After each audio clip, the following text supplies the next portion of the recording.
संसद का सत्र 21 जुलाई से मानसून सत्र शुरू हो रहा है। संसद का मानसून सत्र 21 अगस्त तक चलेगा, जिसमें कुल 21 बैठक होगी। सत्र के शुरू होने से पहले आज सर्वदलीय बैठक बुलाई गई। बैठक सुबह 11 बजे संसद भवन एनेक्सी के मुख्य समिति कक्ष में शुरू हुई। केंद्रीय मंत्री जेपी नड्डा सर्वदलीय बैठक की अध्यक्षता करते नजर आए।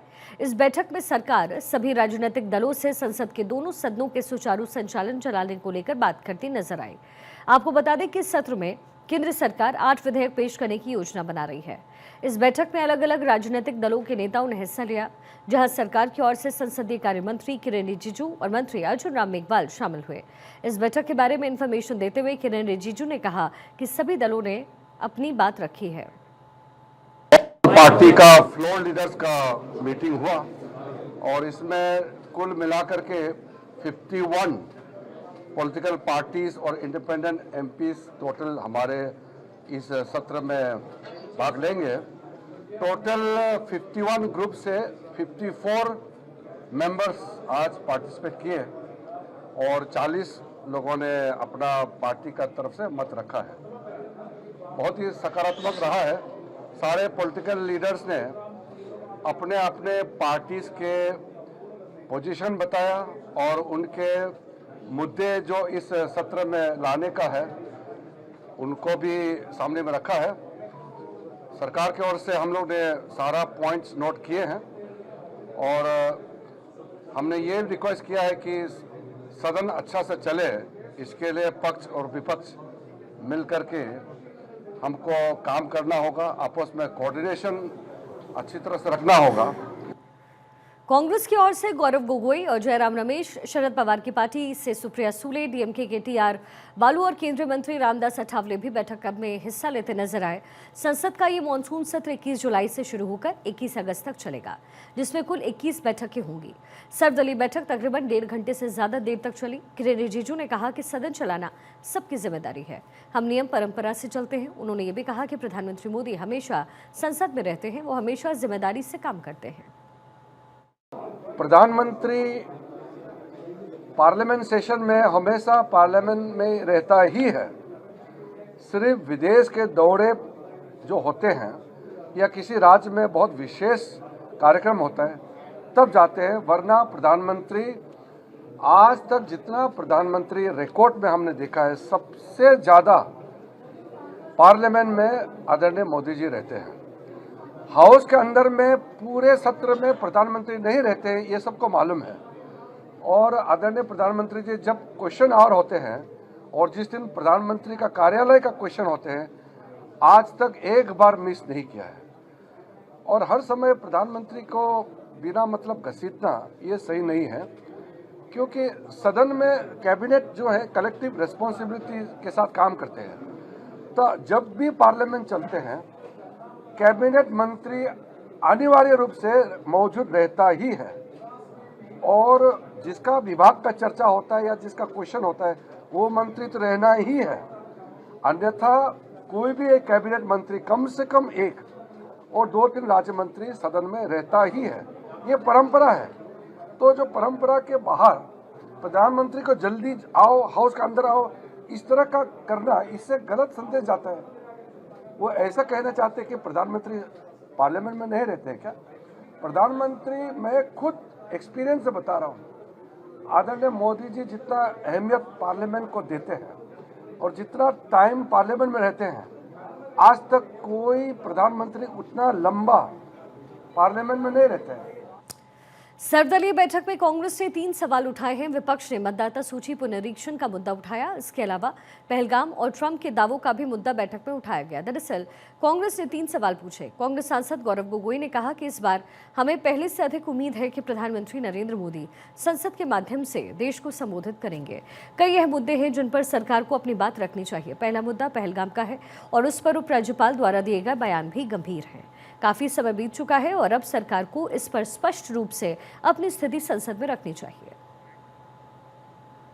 हमारी ये मांग है कि ऐसे कुछ विशेष विषय इस सदन में, इस सत्र में उठाए जाएंगे जिसके कारण इस बार हमारी पहले से ज़्यादा उम्मीद है कि प्रधानमंत्री मोदी जी सदन के अंदर सदन के द्वारा देश को संबोधित करेंगे।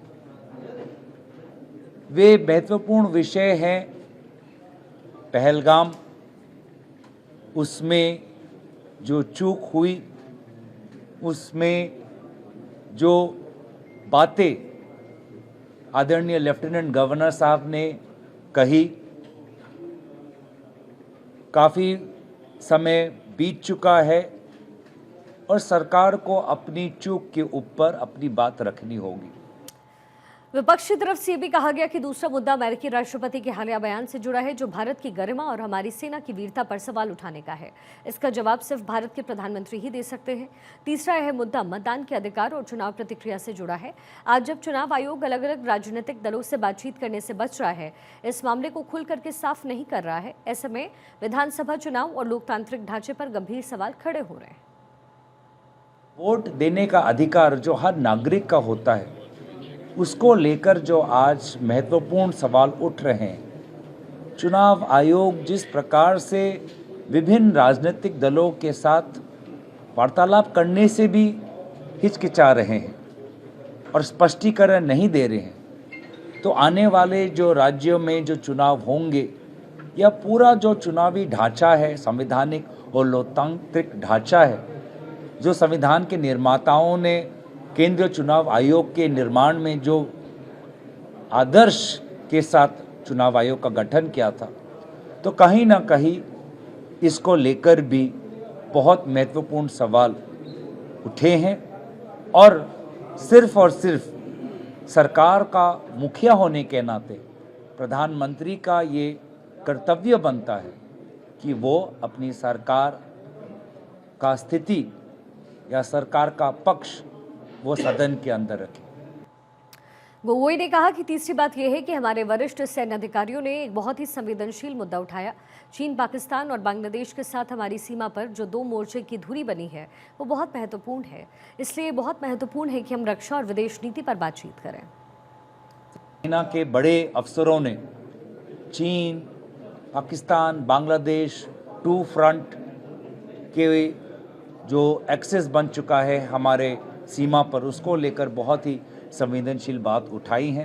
पिछले सत्र में भी हमने चाहा था कि रक्षा विभाग पर, विदेश मंत्रालय के विभाग पर महत्वपूर्ण चर्चा हो, बजट के लेकर उनकी डिमांड फॉर ग्रांट्स को लेकर चर्चा हो, पर नहीं हुआ। उधर आम आदमी पार्टी ने झुग्गियों का मुद्दा उठाया है। सर्वदलीय बैठक में शामिल होने के बाद आप सांसद संजय सिंह ने कहा कि मैं सर्वदलीय बैठक की अध्यक्षता कर रहे जेपी नड्डा से अनुमति लेकर किसी अन्य महत्वपूर्ण बैठक में जा रहा हूं। मैंने अपनी पार्टी की ओर से जो मुद्दा उठाया वो ये है कि अमेरिकी राष्ट्रपति बार बार कह रहे हैं कि उन्होंने ट्रेड डील के नाम पर सीज फायर करवाया। सरकार को इस पर स्पष्टीकरण देना चाहिए। दिल्ली में झुग्गियां तोड़ी गई और मैंने ये मुद्दा उठाया और सरकार को इसे रोकना चाहिए। बिहार में SIR की ये कवायद भी बंद होनी चाहिए। जो विषय आज मैंने ऑल पार्टी मीटिंग में उठाया है आम आदमी पार्टी की ओर से, उसमें मुख्यतः अमेरिका के राष्ट्रपति द्वारा बार बार जो ये कहा जा रहा है कि 5 जेट गिराए गए और ट्रेड डील के नाम पे सीज फायर कराया गया, इस पे सरकार का स्पष्टीकरण चाहिए। जहां झुग्गी वहां मकान का वादा करके यूपी, बिहार, पूर्वांचल के लोगों को उजाड़ा गया, बुलडोजर चलाया गया, मद्रासी कैंप पे बुलडोजर चलाया गया, वो मुद्दा मैंने उठाया ऑल पार्टी मीटिंग में कि इसको सरकार तुरंत रोके और गरीबों को उजाड़ना बंद करे। SI इससे पहले मीडिया को संबोधित करते हुए मंत्री किरेन रिजिजू ने कहा था कि सरकार महत्वपूर्ण रक्षा मामलों और लंबित विधेयकों पर चर्चा के लिए पूरी तरीके से तैयार है। उन्होंने कहा संसद शुरू होने वाली है, संसद में जो भी मुद्दा आएगा हम उसे सुनेंगे। कल खड़गे जी और राहुल जी के साथ मेरी बहुत अच्छी बैठक हुई। मैं अन्य विपक्षी दलों के नेताओं के साथ नियमित बैठकें करता रहता हूँ। एक संसदीय मंत्री होने के नाते सभी के साथ समन्वय बनाए रखना मेरी जिम्मेदारी है। केंद्र सरकार सोमवार से शुरू हो रहे मानसून सत्र में कुल 8 नए विधेयक को पेश करने की योजना बना रही है, जिसमें भू विरासत स्थलों और भू अवशेषों के संरक्षण और सुरक्षा से संबंधित एक विधेयक भी शामिल है। मानसून सत्र के लिए प्रस्तावित विधेयक में national sports governance bill, national anti doping संशोधन बिल, मणिपुर GST संशोधन बिल, जन विश्वास विधेयक, भारतीय प्रबंधन संस्थान संशोधन बिल, कर कानून संशोधन विधेयक, भू धरोहर स्थल और भू अवशेष संरक्षण और रखरखाव विधेयक, राष्ट्रीय महत्व की भू संरचनाओं से के संरक्षण के लिए और मर्चेंट शिपिंग बिल और इंडियन पोर्ट्स बिल इसमें शामिल रहेंगे। ये मॉनसून खास सत्र लेकर आने वाला है और ऐसे कई मुद्दे हैं जिन पर चर्चा हो सकती है। सरकार की मंशा भी साफ है और विपक्ष के हमलावर तेवर भी साफ दिख रहे हैं। संसद का मानसून सत्र 21 जुलाई से शुरू होकर 21 अगस्त तक चलेगा, जिसमें कि 21 बैठकें आहूत की जाएंगी। साफ तौर पर है कि इसी को लेकर के आज सरकार ने सर्वदलीय बैठक बुलाई।